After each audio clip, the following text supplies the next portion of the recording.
Afternoon, everybody. We'll just give it a couple of minutes while people arrive in the webinar space, and we'll be kicking off.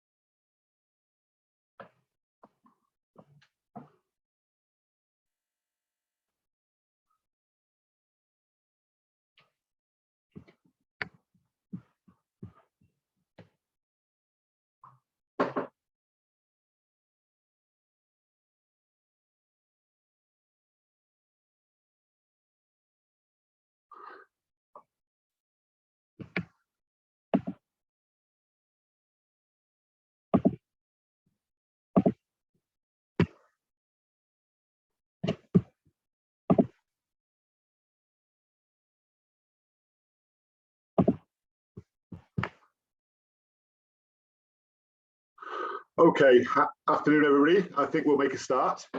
Sure, there may well be others who join us as we progress through this afternoon. Welcome. Welcome to today's webinar, which is another one on pensions. And today's offering from Quantum Advisory really is covering everything you currently need to be aware of in the pensions field. I'm shortly going to hand over to Stuart Price and Adam Cottrell, who are both actuaries at Quantum Advisory, who are a Welsh-based actuarial firm. And Stuart and Adam will provide you with an update and their thoughts on the myriad of pension arrangements that are used by housing associations, with particular attention to pension disclosures for accounts, getting ready for the LGPS valuation results as at 31st of March 2022, an update on SHPS and the latest news there, but also the impact of national insurance increases on salary sacrifice arrangements. But don't let that limit the conversation, because I know that both Adam and Stuart are happy to take any questions at all you have on your pension arrangements or any issues you're currently having. So the way questions are going to work this afternoon, rather than using the Q&A icon at the bottom, if everybody can use the chat icon and put your question and type your question into the chat, it means that everybody in the webinar can see the question. And what we'll do with those questions is we'll wrap them all up together at the end, and Adam and Stuart will be able to provide answers. So if there's stuff that you pick up as we go along, just bang the question in the chat, and as I say, we'll get to it at the end and answer your particular query. And if you need more, you can come back and we can have a bit of a back and forth there as well. So without further ado, I'm going to hand over to Quantum, who are going to put some slides up, and those slides as well will be available at the end of the webinar. Adam, Stuart, floor is yours. Thanks very much for today. Thank you, Stuart, and good afternoon, everyone. And actually, thank you for attending today's webinar, and thank you to CHC for organising it. So I think for many of you will be familiar faces, myself and Adam. We both work in our Cardiff office, which is our headquartered office for Quantum Advisory, and we both work in the actuarial consulting team at Quantum. And again, for those of you then that don't know much about us, we're an independent actuarial advisory firm. And essentially, we help trustees and employers run their pension arrangements. We provide a full suite of pension services, and we work with many associations throughout Wales and the rest of the UK as well, helping them with their pension issues and giving them solutions in relation to their pension obligations. So what are we going to cover today? So there's a couple of topics we're going to cover. And obviously, it's that time of year now when you'll be busily sort of preparing your financial statements. And so Adam will give you an insight as to why your LGPS and your social housing, your SHPS pension FRS numbers are better this year when they were compared to last year. And for those of you that actually use LGPS as your main vehicle for your pension arrangements, then Adam will provide you with his thoughts as to the possible outcomes of the 31 March 2022 valuation and what you should be doing now maybe to get ready for that. I will then provide you with an update on some SHPS, a financial update on SHPS, and hopefully I'll have a bit of good news there for you as well. And obviously, many of you offer defined contribution arrangements to your employees. So again, I'll give you our thoughts as to the volatile markets that are happening with investments at the moment, how they impact your employees. And then finally, we'll touch on national insurance changes, which really are relevant to those of you that have a salary sacrifice scheme in relation to your employee pension contribution. So hopefully you find the session useful. And as Stuart said, happy to take questions at the end on the topics here or any other pension questions that you have. I'll now hand over to Adam, who'll go through the first two sections. Thank you, Stuart. Yes, hello everyone. So I'm going to be taking us through, initially at least, the pension accounting disclosure process for LGPS and SHPS pensions that slot into your financial statements. So, next slide, please, Stuart. So, just as a reminder, really, I thought we'd go through a little bit about what the process involves, how the various items that go into your financial statements are calculated, and some of the things that you can do throughout the accounting and audit process. So as a brief reminder, your balance sheet, your SHPS assets and liabilities are calculated by an actuary, and they're what makes up your balance sheet position at the year end date. The results of this calculation are different to the funding valuation. So the SHPS valuation a couple of years ago and the LGPS valuation I'm going to talk about in a second are there purely to calculate the amount of contributions that you need to pay over the next 3 or so years. These accounting valuations are there purely to inform users, I suppose, of the balance sheet position and everything else that goes into your financial statement. So the method's different, the assumptions that are used are different levels of prudence, and of course with the accounting disclosures, the date that all these calculations are done as at tallies in with your financial statements. The balance sheet and income statement that's disclosed is calculated by an actuary, and it's based on assumptions which themselves are subjective. So you need to bear that in mind. And also that the employer themselves are the ones that are responsible for the assumptions used to calculate those disclosures, and then ultimately the results that are disclosed within your financial statements. And you need to be confident of those enough so that you can stand up to auditor scrutiny and queries further down the line. And you can see the theme here is that you need to be confident in your assumptions. And of course, the implication there is if you're not confident in those assumptions, or you think that they should be changed for whatever reason, then you need to change those assumptions and change the disclosures that ultimately feed through into your accounts. So let's look at the balance sheet position. So typically we find that employers are most keen to find out their results on either the balance sheet or the service cost sort of income statement side of things. So they're the two areas I'm going to focus on today. When we talk about the balance sheet position, that's effectively just a comparison of your share of the assets in either the SHPS or the LGPS schemes versus the present value of all those pensions that need to be paid in the future. Now, to get the value of the assets is relatively straightforward for schemes like this. They're usually quoted investments, and the values can just be read off from the investment markets and from the investment managers quite easily. But when it comes to the present value of the benefits, well, that's much more difficult, and you need to, it's based on a number of unknowns, and you need to make assumptions about those unknowns, which then dictate future experience. In terms of the income statement, well, the total pension expense, so that annual pension expense that goes through your income statement is made up of a number of things, but usually the most significant of those each year, if your scheme still accepts active members and they're still contributing towards it, you'll have a service cost entry in there. And we tend to find that for housing associations, a lot of them still are open to accrual, especially in the LGPS, and so the cost of those building up pensions is significant, and the way that they're calculated for the income statement uses similar assumptions and method as to the balance sheet, which we'll go through in a second. And then there's obviously the other items in there. The other one that I picked out was the past service cost, which is a cost that goes through your annual expense to where you have a one-off change in events which might impact the value of accrued benefits that you've already accounted for. So a good example of this would be GMP equalization, where you've already accounted for GMPs, but the value of those increases because of a court case or something similar. Another example would be the McLeod case, of course. So when we talk about assumptions, we need those assumptions to give us a good idea, or to give us an estimate, I suppose, of what future experience has in store for us.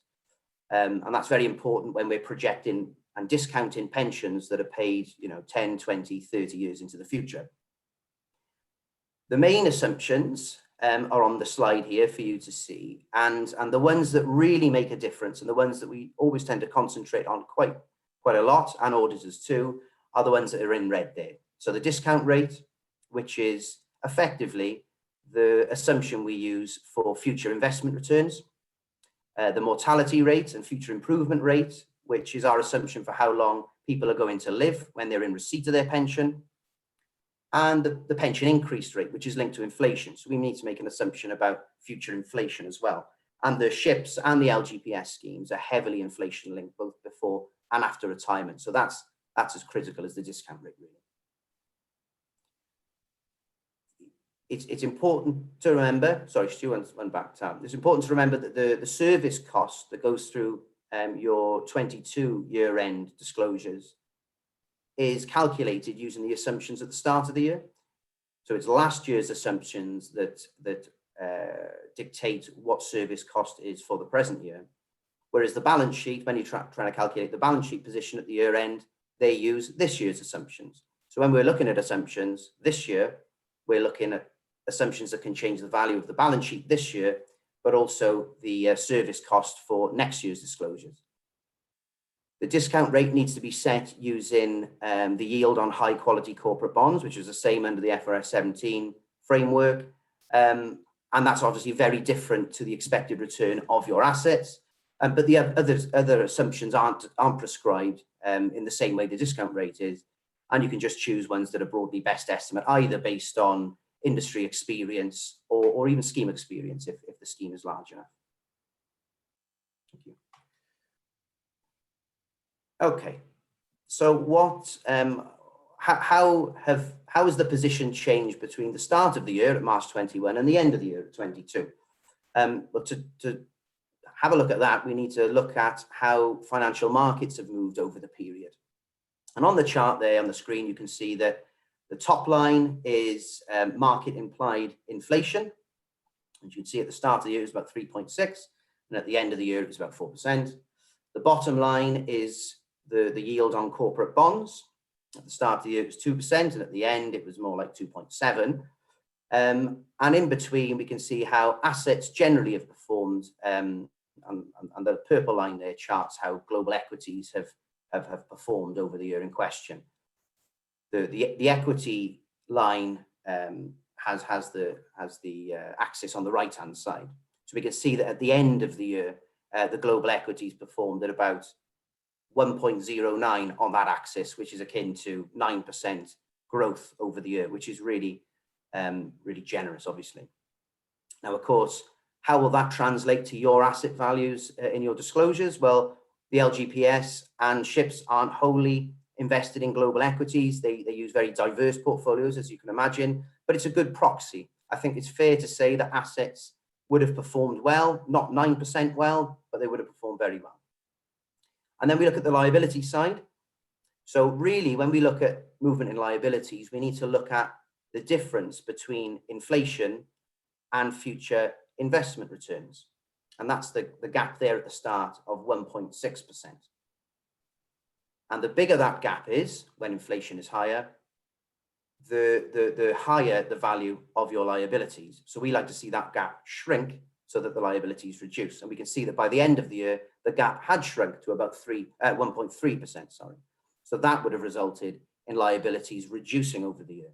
So we would have had really strong asset performance, liabilities would have reduced. So we expected, and we've seen, the balance sheets have improved at the year end.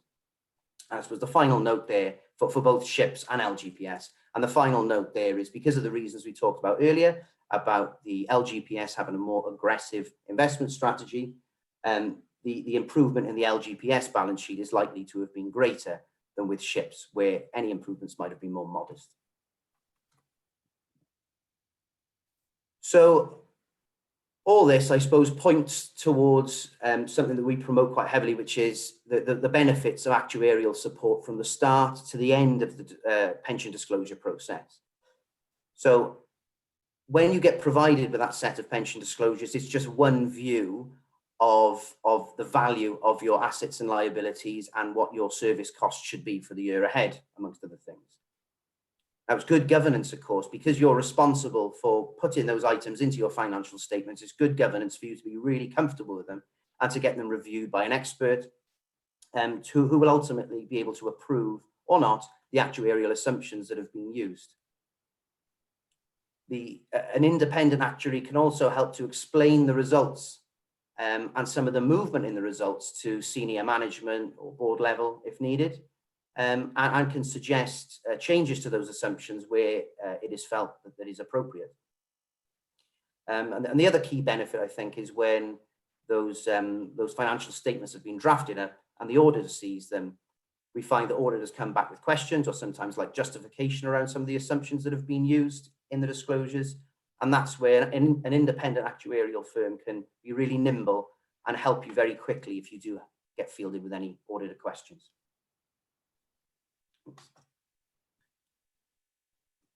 Okay, so so that's all about accounting. The second part is all about the LGPS valuation.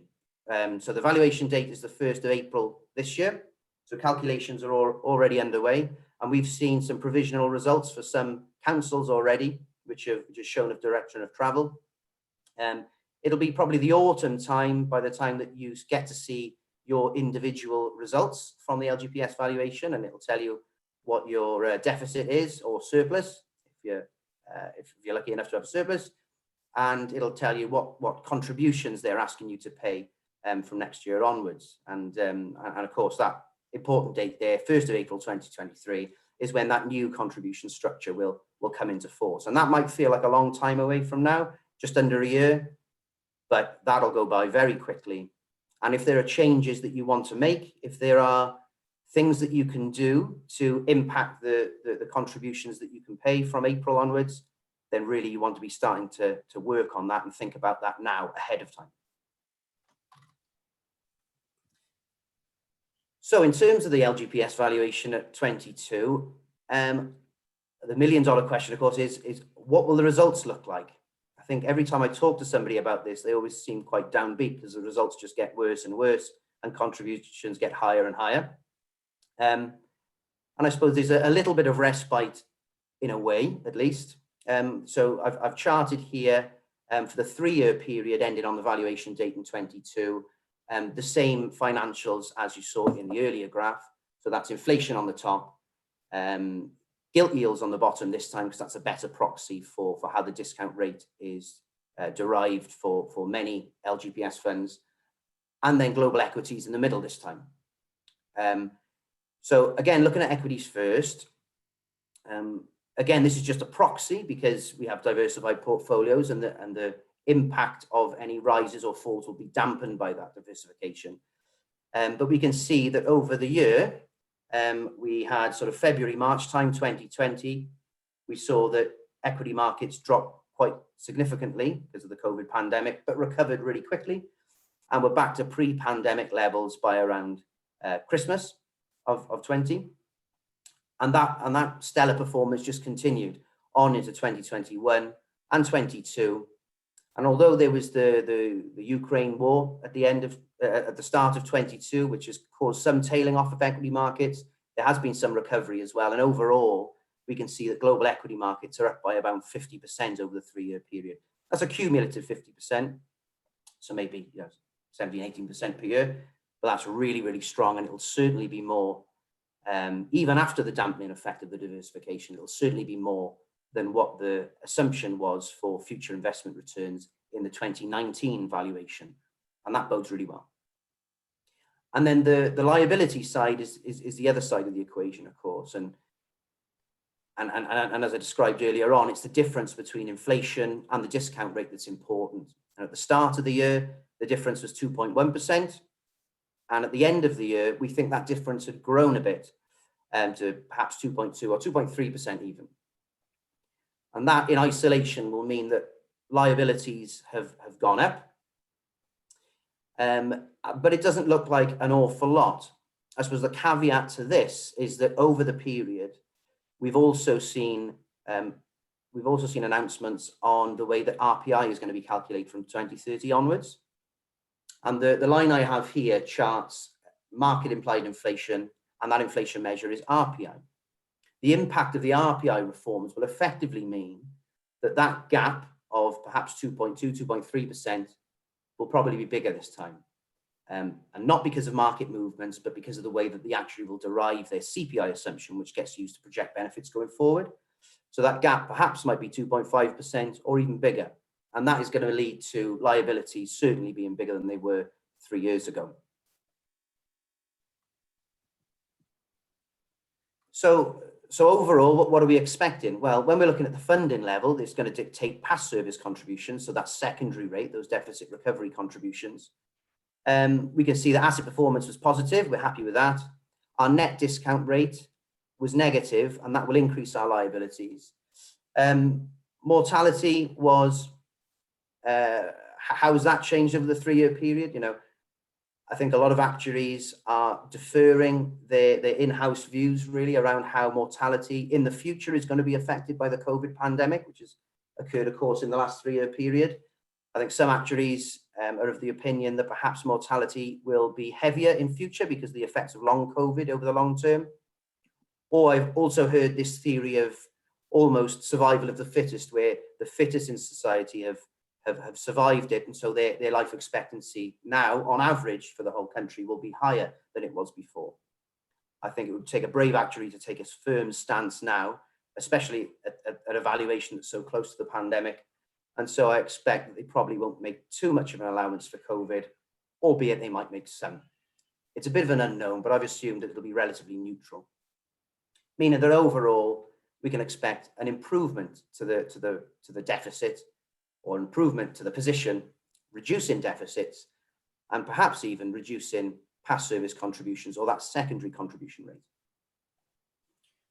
But of course, with the LGPS, and many housing associations still contribute towards the LGPS for active members, that's only some of the answer.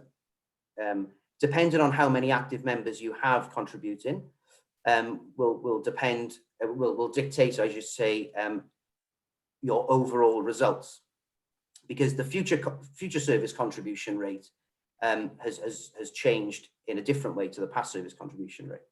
At the 2019 valuation, we saw contributions broadly between sort of 20% and 35%. There were some above and below that, but most contribution rates were sort of clustered in that range. Now, we think, generally speaking, future service contribution rates are going to go up because you don't see any benefit from the asset performance that's been really positive over the year, like the secondary contribution rate does. The things that drive the primary contribution rate, the future service contribution rate, are the things that drive the liabilities. And we saw that overall, really, the liabilities have got worse or higher, which will mean that this future service contribution rate will probably increase as well. Now, how that affects your particular business will depend on your mix of active members to sort of historic employees that used to pay into the LGPS. If you're closed, perhaps, and you're in maybe a deferred debt arrangement or something like that, so you're not paying future service contributions and you're just looking at the deficit, then I'd expect the position to be better and perhaps contributions to reduce. But if you're still paying a big chunk of your pension contribution spend on future service active employees, then it's quite possible that you'll see that future service contribution rate and your overall contribution rate increase. My final slide here is just something I tell everyone and their dog whenever they ask. It's the importance, when it comes to the LGPS in particular, it's the importance of having a long-term strategy.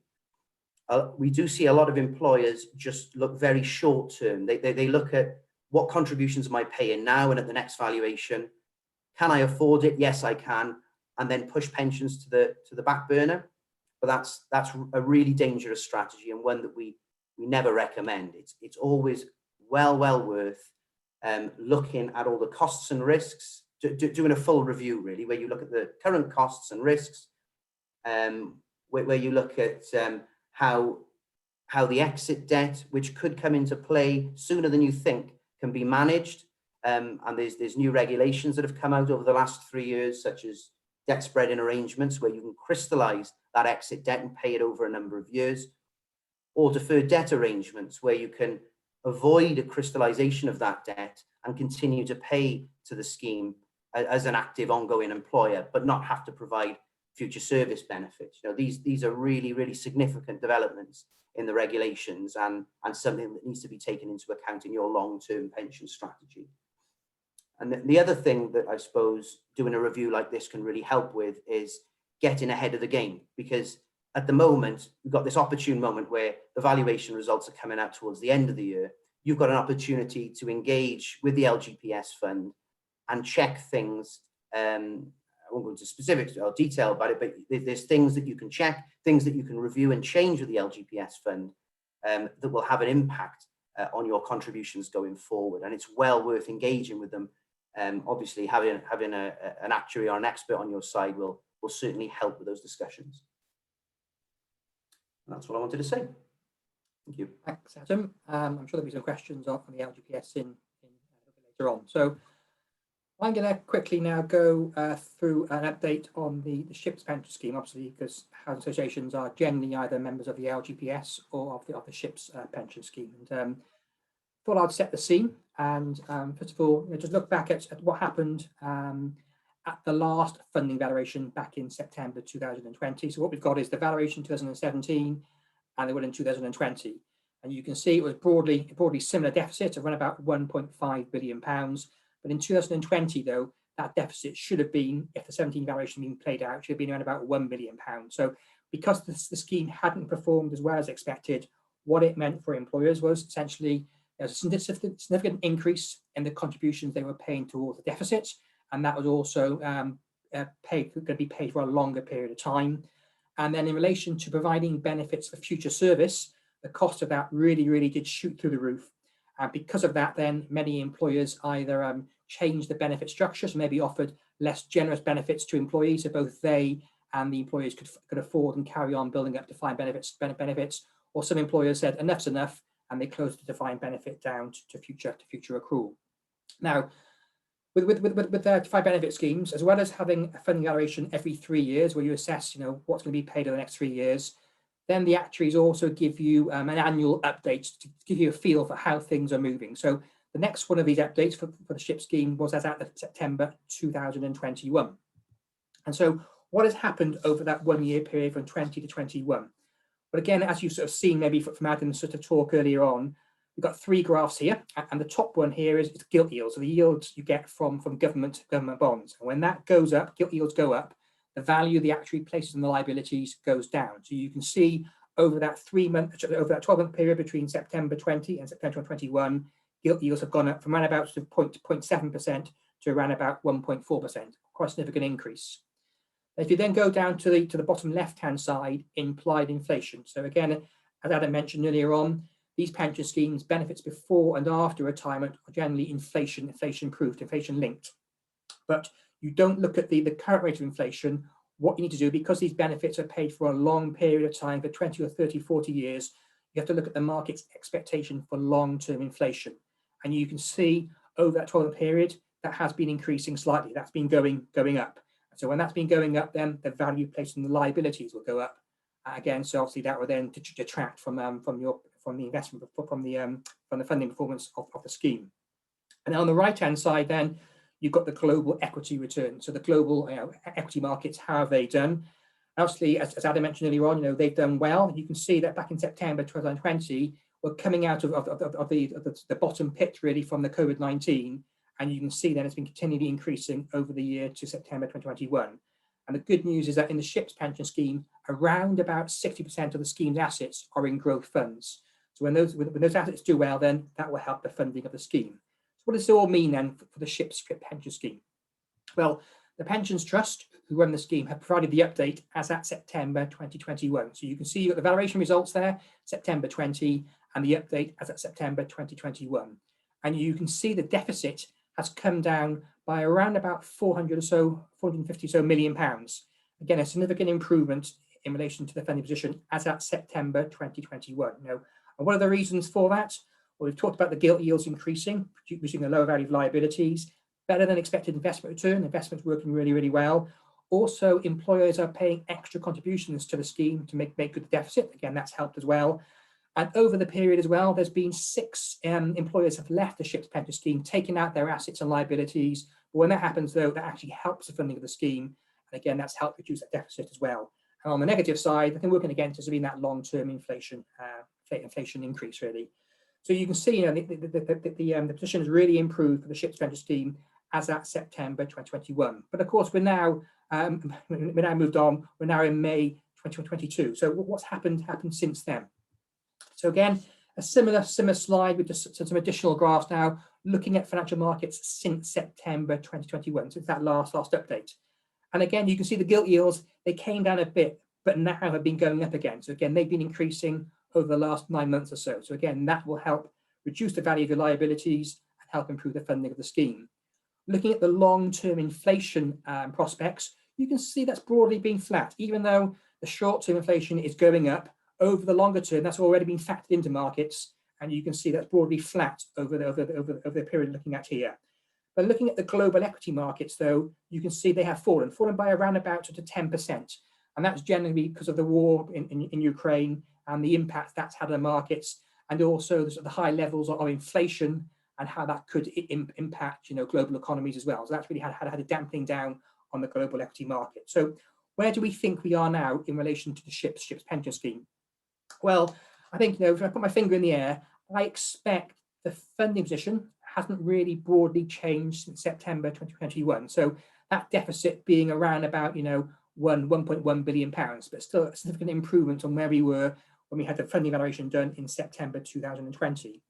But I think the silver lining, the good news really, is in relation to the future service rate. So the future service rate is the cost of providing benefits for employees in the future, for those where the SHPS scheme is still open to accrual.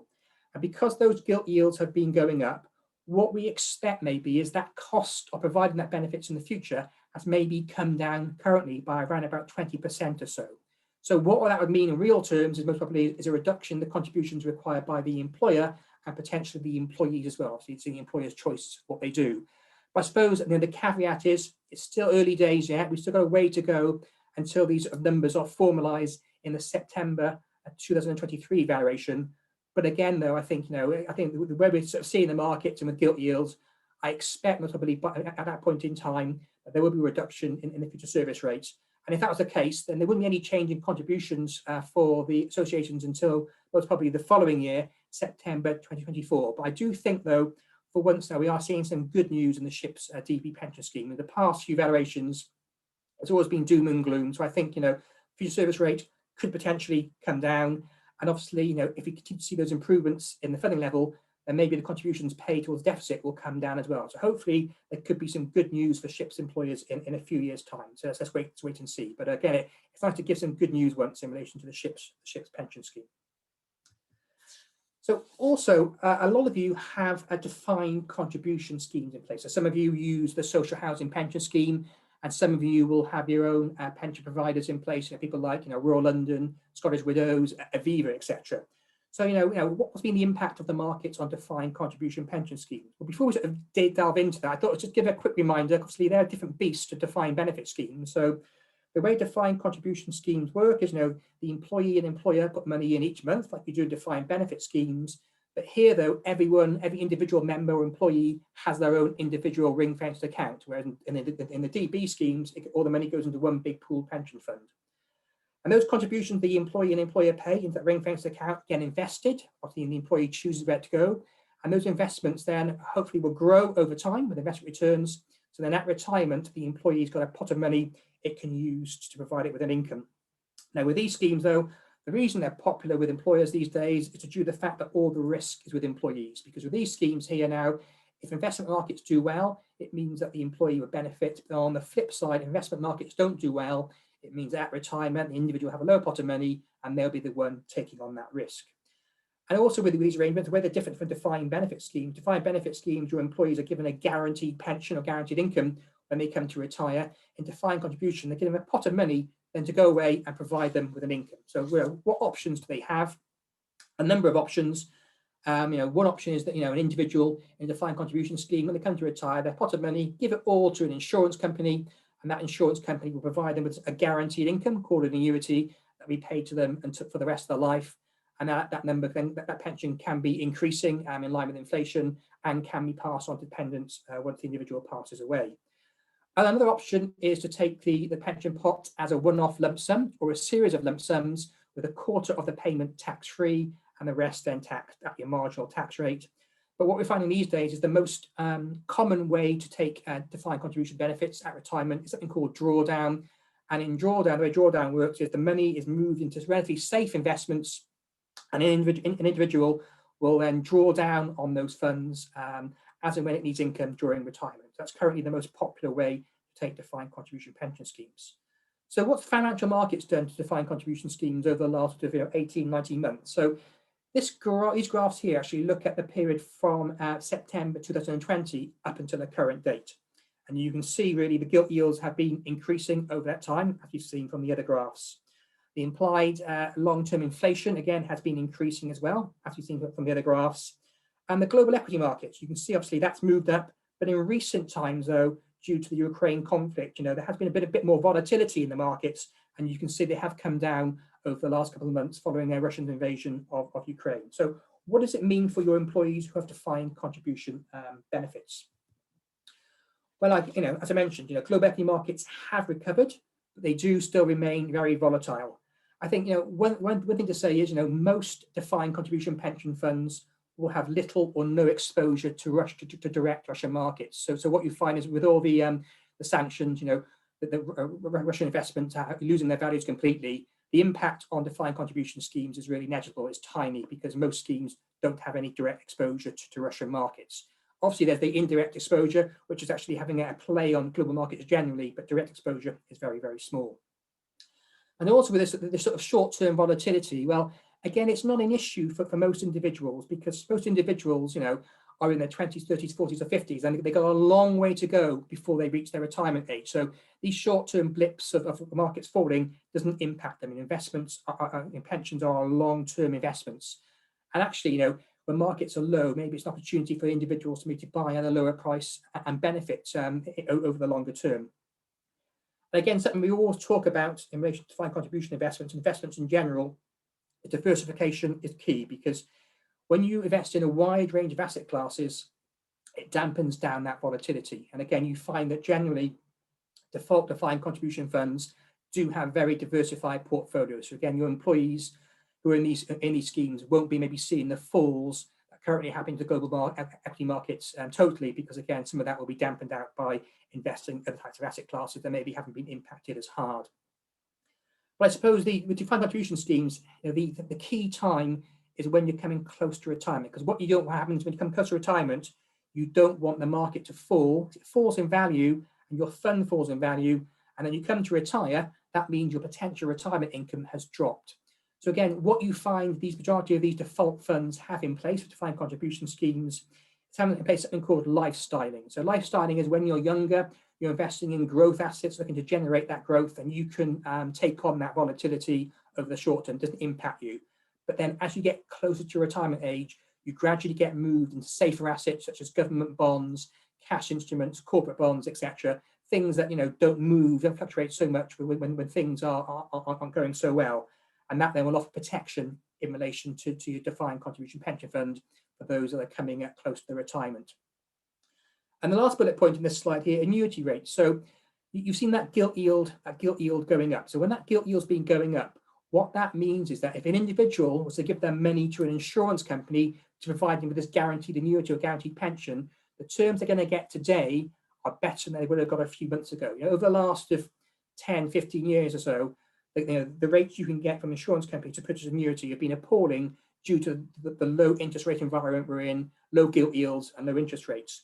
But with that now creeping up now, what we may find is that this annuity option where people pass a defined contribution pot to an insurance company, provide them with income, could begin becoming a bit more popular due to the fact that you now be able to offer better terms than you were under the dire terms when the fact that the investment the interest rate market was at a relatively low value.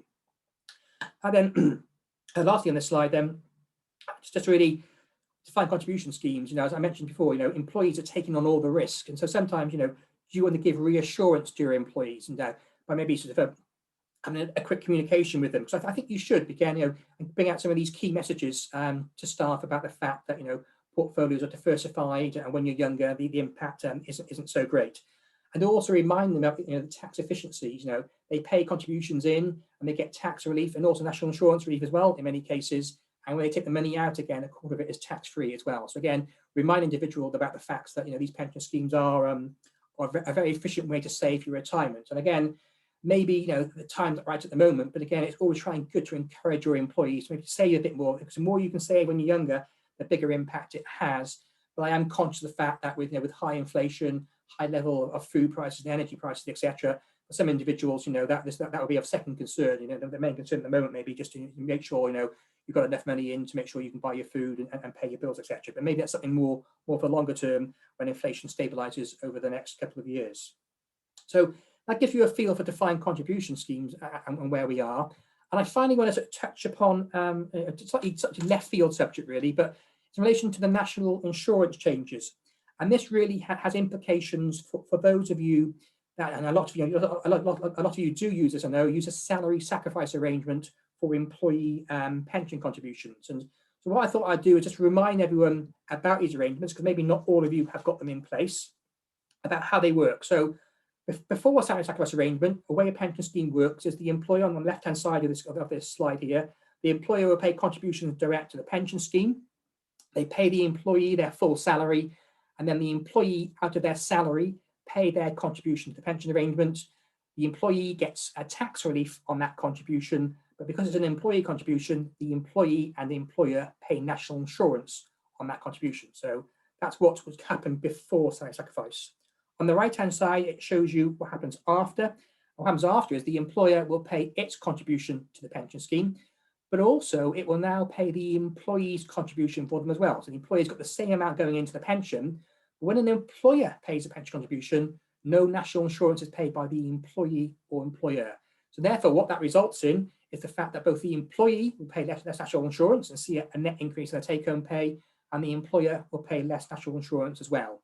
And then the employer pays an adjusted salary to the employee because they've paid the contribution for the employee. They pay a lower salary to the employee, but as I mentioned earlier on, though, the employee actually sees a net increase in their take-home pay.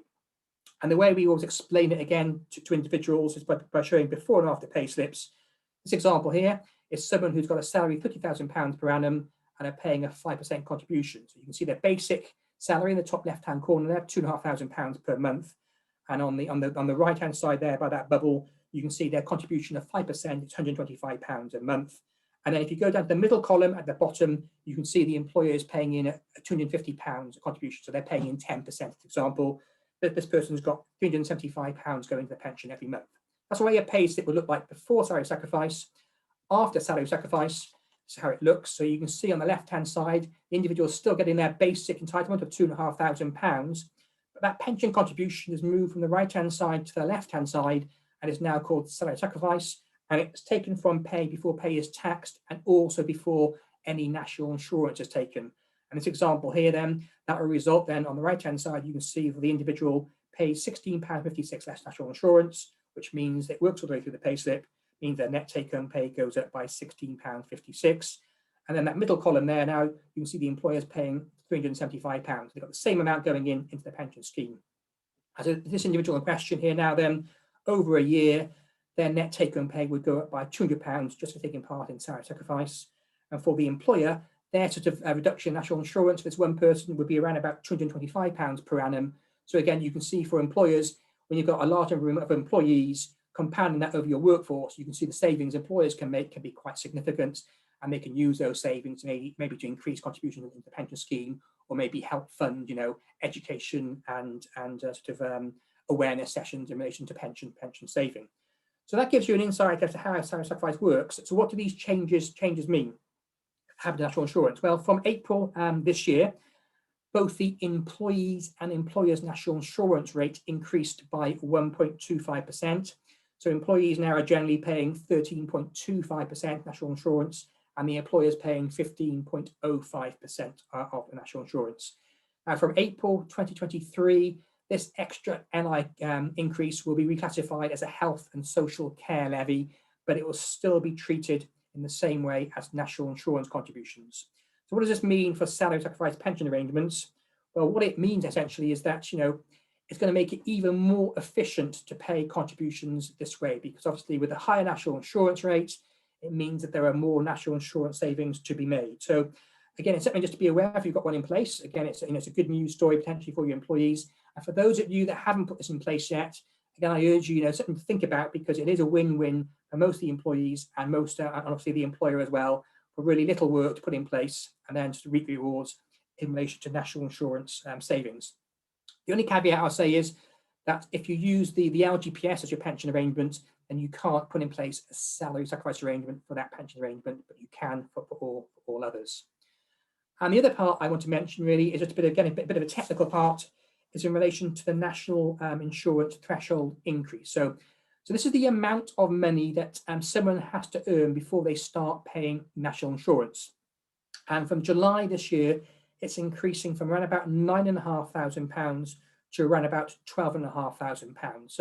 So therefore, if you've currently got a salary sacrifice arrangement in place and you've got an employee who's earning more than £9,500 but is earning less than £12,500, then currently it is beneficial for them to be in a salary sacrifice arrangement.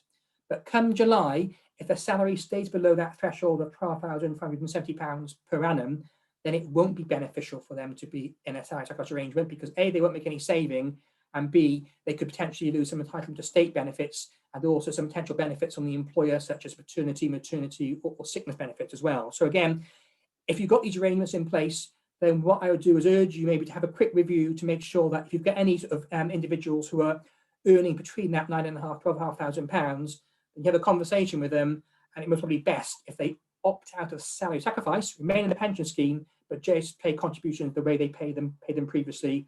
And again, it's something we would urge you to look at to make sure that these employees aren't financially sort of hurt by the change into the national insurance increased threshold. So that's the end of the slides, and actually I hope you found it useful. We've gone through quite a lot of topics there. We've gone through company accounting, LGPS, SHPS, DC, and some national insurance changes. So I'll hand back over to Stuart. Okay, thanks guys. Thanks Adam. Thanks Stuart for that comprehensive run through. There is a chance now for you to ask any questions you have that haven't been covered in the presentation. Please type them into the chat. There's an icon at the bottom of your screen if you've missed it. You hit on the chat icon, you can put your question in there, and Stuart or Adam will be able to answer it. Can be on the topics that were covered or anything else that is on your mind about your pension arrangements within your particular organisation at the moment. So I can't see any questions there currently, but I give that a little bit of time perhaps to allow people to come in. I think so. One question's come in from Brian Pickett about okay, is TPT now doing a drawdown product? I think it's something, if they're not, Brian, then it's something that I think they will be in the near future, because again it's a very common way now to take benefits and defined contribution scheme. But what I'll do is I'll double check that with TPT and find out if they do, and also if they don't, when they're looking to introduce one, and we can get back to you about that. Okay, apologies Brian, I missed your question there. You'd put it in the Q&A, so I've now got both boxes open, so put your questions wherever you like, really. If anyone else has got anything else, speak now, really, or forever hold your peace. We will circulate the slides after this event and the contact details for both Stuart and Adam, so you can get in touch with them directly if you want to raise anything. If there are no other questions, then today we'll call it a day. Thank you for attending. Thank you to Quantum for the comprehensive overview you've given us this afternoon, and hope to see you all very soon, I guess. Thank you. Bye. Thank you. Bye, everyone.